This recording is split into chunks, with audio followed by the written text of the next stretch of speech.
Assalamualaikum warahmatullahi wabarakatuh. Perkenalkan, nama saya Marsha Fania, NPM 191600069 dari Prodi PGSD kelas 4B.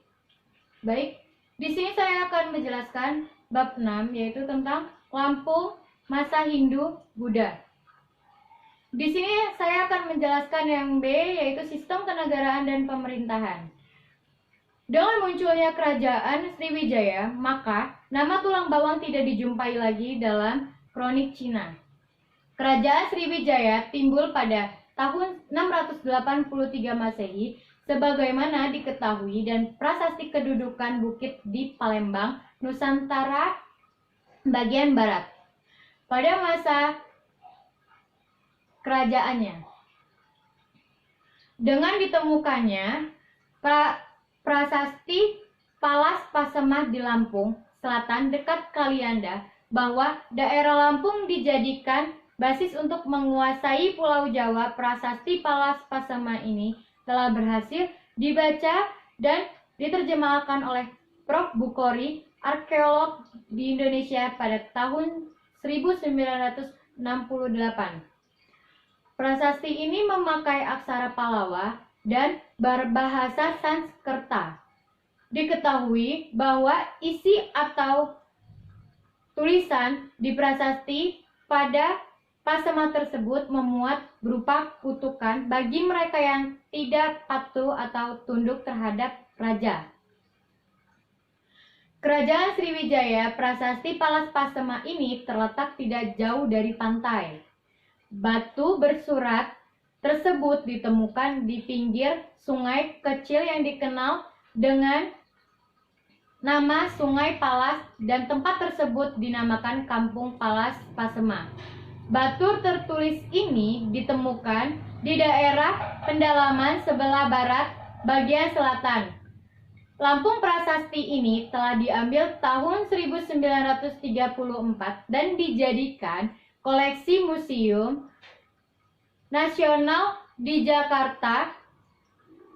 Anggapan lain memamparkan bahwa prasasti Ulul Belu.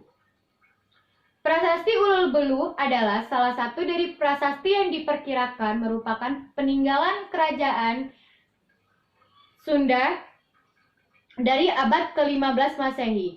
Terdapat pendapat lainnya yang menyatakan bahwa aksara berbentuk seperti paku dan prasasti ini, aksara Ka, Ga, Nga, merupakan aksara Sumatera yang juga digunakan sebagai aksara Batak. Rejang dan Lampung merupakan cikal bakal pada abad berikutnya hingga sekarang. Betapa kuatnya pengaruh Sriwijaya dan Buddhisme di Lampung pada masa itu terlihat hingga saat ini. Peninggalan Hindu di Lampung, selain berbentuk batu atau prasasti, ada pula peninggalan berbentuk arca. Terkait pengaruh kekuasaan kerajaan Majapahit, di samping arca-arca yang telah ditemukan itu, juga terdapat yang masih ada nama-nama daerah seperti Balembangan Umpu, Jambung, Kuripan, Ganggu, dan sebagainya. Nama yang terdapat di Jawa Timur, tepatnya dari Kerajaan Majapahit. Saya akan melanjutkan penjelasan yang C, yaitu tentang perkembangan seni budaya. Pada awal abad pertama, Hindu yang masuk ke Indonesia memberi pengaruh pada kerajaan Sriwijaya dengan mewariskan kebudayaan Hindu di Lampung yang dilanjutkan pada kerajaan Majapahit. Bahkan sampai sekarang komunitas Hindu dan Buddha masih terasa seperti upacara tradisional pada periode ini. Kesenian merupakan bagian dari kehidupan beragama. Kesenian yang berkembang selalu dihubungkan dengan upacara-upacara keagamaan dalam bidang seni rupa Bidang arsitektur mulai berkembang bentuk rumah Lampung yang nantinya berkembang menjadi daerah yang khas. Dalam bidang seni rupa lainnya seperti seni pahat dan seni ukir, tidak akan sia-sia bahwa seni pahat dan seni ukir ini telah berkembang sedemikian. Halnya dengan seni lukis, dalam bidang seni tari dan seni suara atau musik terlihat tanda-tanda adanya pengaruh Hindu. Kemungkinan berkembang seni suara telah berkembang pada period walaupun kenyataan tidak langsung menerima dari India. Masuknya pengaruh Hindu ke Lampung dapat melalui Jawa atau wilayah Sumatera lainnya membawa gamelan dan alat perlengkapannya. Dalam bidang seni sastra berkembang pula yang disebut cerita rakyat. Peribahasa, patun-patun, teka-teki dan sebagainya, berbagai upacara adat di daerah Lampung sering diikuti dengan berbagai kegiatan dalam bidang seni yang mengakibatkan seni tradisional. Lampung sering dilakukan pada upacara pernikahan, penyambutan tamu, dan lain sebagainya. Lanjut, saya akan menjelaskan yang D, yaitu sistem religi dan kepercayaan. Sistem religi dan kepercayaan pada periode ini, agama Hindu merupakan agama yang dianut oleh penduduk.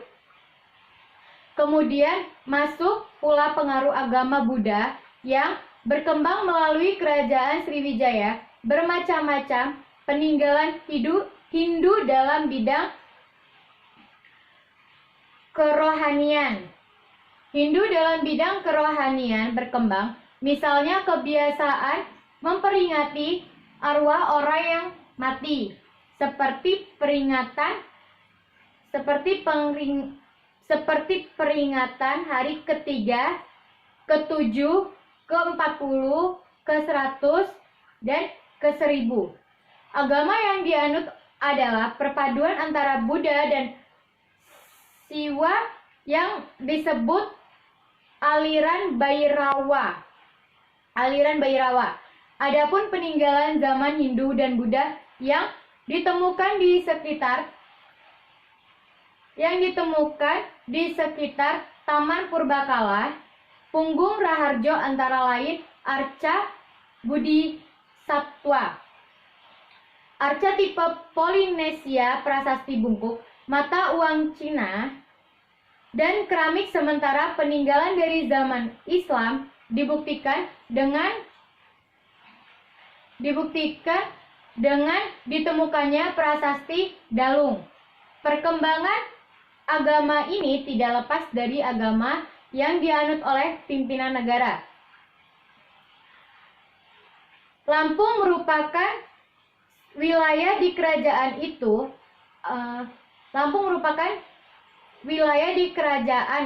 agama Hindu dan Buddha dianut oleh penduduk yang merupakan suatu agama yang mengalami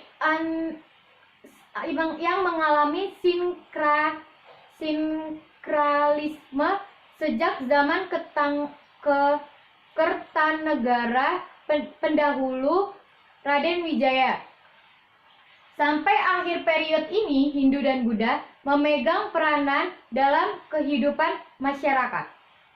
Sekian penjelasan dari saya. Kurang lebihnya, saya mohon maaf jika ada salah kata. Wassalamualaikum warahmatullahi wabarakatuh.